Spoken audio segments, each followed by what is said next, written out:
नमस्कार, मैं वैशाली गोके आप सभी का स्वागत करती हूँ हमारे चैनल पर। आप देख रहे हैं खबरें फटाफट। तो दोस्तों, अपनी सुबह की शुरुआत करते हैं दिन भर की सारी गर्मा गर्म खबरों के साथ। आप तो जानते ही हैं कि हाल फिलहाल में सबसे ज्यादा चर्चा कोरोना वायरस और वैक्सीन की है। जिस वैक्सीन से सबसे ज्यादा उम्मीद थी, जिसका भारत में हो रहा है प्रोटेक्शन, उसको लेकर बड़े सवाल खड़े हो गए हैं और इसके साथ ही लोगों के मन में और भी ज्यादा सवाल आ रहे हैं, जिनके जवाब हम आपको आगे इस वीडियो में देंगे।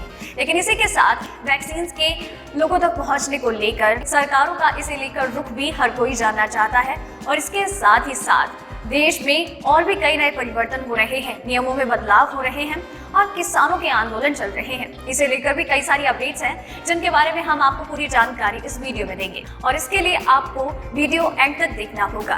तो चलिए बढ़ते हैं अब सुर्खियों की ओर।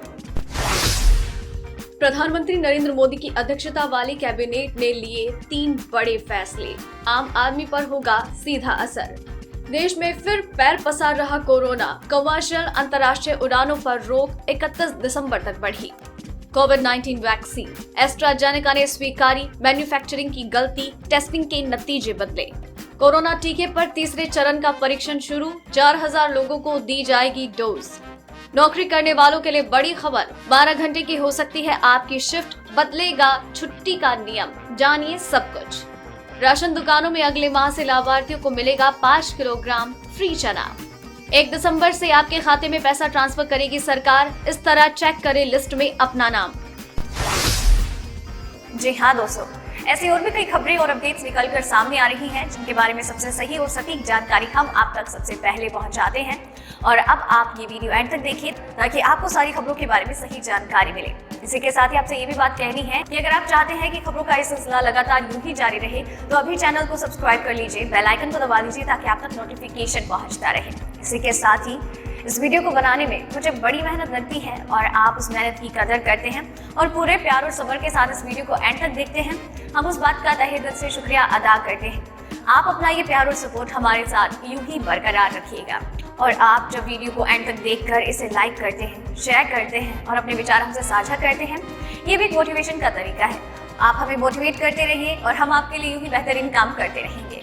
तो चलिए दोस्तों, अब खबरों की ओर भी ध्यान लगाते हैं और जानते हैं कि क्या कुछ कहती हैं आज की ये खबरें। केंद्रीय स्वास्थ्य मंत्रालय के अनुसार भारत में पिछले 24 घंटे में कोरोना के 44,489 नए मामले सामने आए, जबकि 524 लोगों की मौत हुई। वहीं 36,667 कोरोना मरीजों को अस्पताल से छुट्टी मिली है। वहीं राष्ट्रीय राजधानी दिल्ली में कोरोना की रफ्तार अभी कम नहीं हुई है। दिल्ली में बुधवार को जारी 24 घंटे के आंकड़ों की बात की जाए तो राजधानी में रिकॉर्ड 61,700 से ज्यादा टेस्ट हुए हैं। 24 घंटे में कोरोना के 5,246 नए मामले सामने आए, जबकि इस दौरान 5,361 मरीज स्वस्थ भी हुए। बढ़ते हैं अब अगली खबर की ओर। केंद्रीय मंत्रिमंडल और आर्थिक मामलों की मंत्रिमंडलीय समिति की बैठक में कल 3 अहम फैसले लिए गए। इसमें टेलीकॉम इंफ्रास्ट्रक्चर सेक्टर और NIIF डेबिट प्लेटफॉर्म को लेकर भी बड़ा ऐलान हुआ। ATC telecom India infra private limited में FDI को मंजूरी मिली है। कैबिनेट से 2480 करोड़ के FDI को मंजूरी मिल गई है। ATC Asia Pacific PTE limited FDI के जरिए 12.32% हिस्सा खरीदने का प्लान बनाया जा रहा है। बता दें कि ATC टेलीकॉम इंफ्रा इस समय टेलीकम्युनिकेशन इंफ्रास्ट्रक्चर सॉल्यूशन की सुविधा प्रदान करती है। वहीं NIIF डेब्ट प्लेटफॉर्म में भी फंड डालने की मंजूरी मिली है। NIIF स्ट्रेटेजिक अपॉर्चुनिटी फंड ने अपने प्लेटफॉर्म की स्थापना की है, जिसमें एक NBFC इंफ्रा डेट फंड और एक NBFC इंफ्रा फाइनेंस कंपनी शामिल है। साथ ही DBS इंडिया में लक्ष्मी विलास बैंक के विलय की डील में DBS इंडिया को 563 ब्रांच, 974 ATM और रिटेल बिजनेस में 1.6 अरब डॉलर की फ्रेंचाइजी मिलेगी। चलिए बढ़ते हैं अगली खबर की ओर। कोरोना संकट के चलते DGCA ने भारत में कमर्शियल अंतर्राष्ट्रीय उड़ानों की आवाजाही पर रोक 31 दिसंबर तक बढ़ा दी है। देश में 31 दिसंबर तक न कोई कमर्शियल अंतर्राष्ट्रीय उड़ान भारत से बाहर जाएगी और न ही दूसरे देश से आ सकती है। हालांकि इस दौरान वंदे मातरम मिशन के तहत जाने वाली खास उड़ानें जारी रहेंगी। इससे पहले DGCA ने इंटरनेशनल फ्लाइट पर रोक 30 नवम्बर तक बढ़ाने का आदेश दिया था। इस साल 23 मार्च से कमर्शियल अंतर्राष्ट्रीय उड़ानों पर प्रतिबंध जारी है। चलिए बढ़ते हैं अगली खबर की ओर। पबजी मोबाइल का फेक ट्रेलर सोशल मीडिया पर वायरल हुआ है। जी हाँ, पबजी लवर्स के लिए इंतजार खत्म होने जा रहा है। पबजी इंडिया को कॉर्पोरेट अफेयर्स मंत्रालय में एक कंपनी के तौर पर ऑफिशियली रजिस्टर कर लिया गया है। वहीं सोशल मीडिया पर पबजी मोबाइल इंडिया का ट्रेलर वायरल हो गया है। कंपनी की तरफ से बताया गया है कि ये जो ट्रेलर वायरल हो रहा है वो फेक है और कंपनी की तरफ से अभी भी गेम का कोई ऑफिशियल ट्रेलर लॉन्च नहीं किया गया है। पबजी मोबाइल इंडिया के प्रकाशकों ने इसकी वेबसाइट पर कुछ टीजर लॉन्च किए थे जो इसके सोशल मीडिया चैनल्स पर अवेलेबल है, लेकिन इस टीजर में पबजी की लॉन्चिंग डेट का ऐलान नहीं किया गया है। पबजी मोबाइल इंडिया के लॉन्च की तारीख का अभी भी कोई खुलासा नहीं हुआ है। चलिए बढ़ते हैं अगली खबर की ओर। कोरोना महामारी की वैक्सीन बनाने में जुटी कंपनी एस्ट्राजेनेका ने गलती स्वीकार कर ली है। एस्ट्राजेनेका ने कहा, वैक्सीन बनाते समय कुछ गलतियां हुई जिससे नतीजों पर फर्क पड़ा। एस्ट्राजेनेका ने ऑक्सफोर्ड विश्वविद्यालय के साथ मिलकर वैक्सीन तैयार की है जिसके 2 अलग अलग नतीजे आए और फिर विशेषज्ञों की उंगली भी उठने लगी। ट्रायल के नतीजों में कहा गया है कि शुरुआती 3 चरणों में वैक्सीन के नतीजे अलग रहे, फिर भी वैक्सीन करीब 70% तक प्रभावी रही। हालांकि ये आंकड़ा बढ़कर 90% तक पहुँच सकता है। कंपनी की तरफ से जारी स्टेटमेंट में ये बताया नहीं गया है कि आखिर क्यों वैक्सीन की मात्रा कम या ज्यादा हुई। चलिए बढ़ते हैं अगली खबर की ओर। कोरोना वायरस से निजात पाने के लिए दिल्ली के अस्पतालों में टीके पर तीसरा परीक्षण शुरू हो गया है। एम्स के अलावा जीटीबी अस्पताल में करीब 4000 लोगों को टीके की डोज दी जाएगी। भारत बायोटेक कंपनी के स्वदेशी टीके पर यह परीक्षण शुरू हुआ है। एम्स के वरिष्ठ डॉक्टर ने बताया है कि तीसरे चरण के तहत डोज देना शुरू हो चुका है। इस चरण में स्वस्थ लोगों के साथ साथ मधुमेह, उच्च रक्तचाप, हृदय, किडनी और लिवर रोगों से ग्रस्त मरीजों को भी शामिल किया गया है। ये अंतिम चरण होने के चलते टीके पर बहु परीक्षण किया जा रहा है ताकि बाजार में टीका उपलब्ध होने के बाद किसी भी प्रकार के दुष्प्रभावों से बचा जा सके। दोस्तों, खबरों का सिलसिला खत्म नहीं हुआ है और अगर आप चाहते हैं कि ये खबरें लगातार यूं ही जारी रहे तो अभी चैनल को सब्सक्राइब कर लीजिए, बेल आइकन को दबा दीजिए ताकि आप तक हर एक खबर लगातार पहुंचती रहे। तो चलिए दोस्तों, अब बढ़ते हैं अगली खबर की ओर।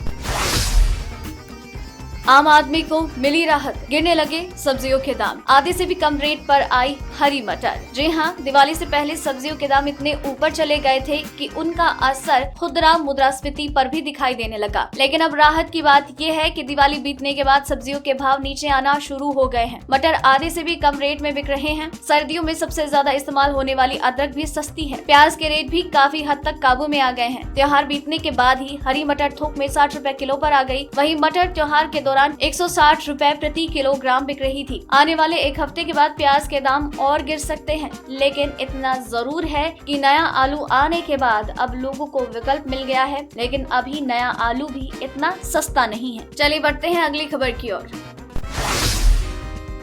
घरेलू बाजार में पेट्रोल डीजल के दाम एक दिन स्थिर रहने के बाद आज फिर से महंगे हो गए। आज दिल्ली में पेट्रोल 81.70 और डीजल 71.62 रुपए, मुंबई में पेट्रोल 88.40, डीजल 78.12 रुपए, कोलकाता में पेट्रोल 83.26 और डीजल 75.19 रुपए, तो वहीं चेन्नई में पेट्रोल 84.74 और डीजल 77.08 रुपए प्रति लीटर है। चलिए बढ़ते हैं अगली खबर की ओर। मिनिस्ट्री ने व्यावसायिक सुरक्षा, स्वास्थ्य और कार्य शर्तें संहिता 2020 के मसौदा नियमों के तहत अधिकतम 12 घंटे के वर्किंग आवर का प्रस्ताव दिया है। बीच में अल्पकालिक अवकाश भी शामिल है। हालांकि 19 नवंबर 2020 को अधिसूचित इस मसौदे में वीकली काम करने के घंटे को 48 घंटे पर बरकरार रखा। फिलहाल जो नियम है उसके अनुसार 8 घंटे की शिफ्ट 6 दिन तक रहती है। इसमें एक साप्ताहिक अवकाश होता है। वहीं 9 घंटे की शिफ्ट करने पर हफ्ते में 2 दिन का साप्ताहिक अवकाश होता है। नए नियम के अनुसार रोजाना 12 घंटे की शिफ्ट होगी और 3 दिन का अवकाश मिलेगा। किसी भी दिन ओवरटाइम की गणना में 15 से 30 मिनट के समय को 30 मिनट ही गिना जाएगा। मौजूदा व्यवस्था के तहत 30 मिनट से कम समय की गिनती ओवरटाइम के रूप में नहीं की जाती है। श्रम मंत्रालय ने संगठित और असंगठित क्षेत्रों के कामगारों, छोटे व्यापारी, स्ट्रीट हॉकर्स, ग्रामीण और शहरी क्षेत्रों में काम करने वाले सभी श्रमिकों के लिए ESIC का लाभ सुनिश्चित किया है। चलिए बढ़ते हैं अगली खबर की ओर। केंद्र सरकार पीएम किसान योजना के तहत आपके बैंक अकाउंट में फिर से 2000 रुपए भेजने की तैयारी कर रही है। प्रधानमंत्री किसान सम्मान निधि योजना की 7वीं किस्त 1 दिसंबर से आनी शुरू हो जाएगी। सिर्फ 6 दिन के बाद सरकार आपके खाते में पैसा ट्रांसफर करेगी। इस योजना के तहत सालाना 3 किस्त में 6000 रुपए दिए जाते हैं। आपको बता दें कि कई बार किसान इस योजना में अपना रजिस्ट्रेशन करा लेते हैं, लेकिन उनके खाते में राशि नहीं आती। नाम चेक करने के लिए सबसे पहले आपको पीएम किसान सम्मान निधि की आधिकारिक वेबसाइट पर विजिट करना होगा। इसके बाद ऊपर ऊपर की तरफ आपको फार्मर्स कॉर्नर दिखेगा। इसके बाद बेनिफिशियरी स्टेटस पर क्लिक करना होगा। इस प्रोसेस को करने के बाद अब आपको पता लग जाएगा कि आपका नाम पीएम किसान सम्मान निधि में है या नहीं। चलिए बढ़ते हैं अगली खबर की ओर। अंत्योदय अन्न योजना और priority house hold ration card धारकों को 1 दिसंबर से राशन की दुकानों के माध्यम से 5 किलोग्राम चना मुफ्त में दिया जाएगा। जिला आपूर्ति अधिकारी के कार्यालय के एक अधिकारी ने कहा कि केंद्र सरकार ने कुछ महीने पहले प्रधानमंत्री गरीब कल्याण योजना के दूसरे चरण के तहत जुलाई से नवंबर तक AAY और PHH कार्ड धारकों को 1 किलोग्राम चना देने की योजना की घोषणा की थी। गौरतलब है कि प्रधानमंत्री गरीब कल्याण अन्न योजना की अंतिम तारीख नजदीक आ रही है। तो दोस्तों, आज के इस वीडियो में बस इतना ही। खबरों का ये सिलसिला यही खत्म करते हैं और इसी तरीके से अगर आप चाहते हैं कि खबरें आप तक लगातार पहुंचती रहे तो अभी चैनल को सब्सक्राइब कर लीजिए, बेल आइकन को दबा दीजिए ताकि आप तक खबरों का नोटिफिकेशन पहुंचता रहे। वीडियो पसंद आई तो इसे लाइक और शेयर करना मत भूलिएगा। साथ ही अगर वीडियो को एंड तक देखा है देन मेक श्योर कि आप अपना नाम मेंशन करें और साथ ही में वीडियो के बारे में अपने विचार हमसे साझा करें। धन्यवाद।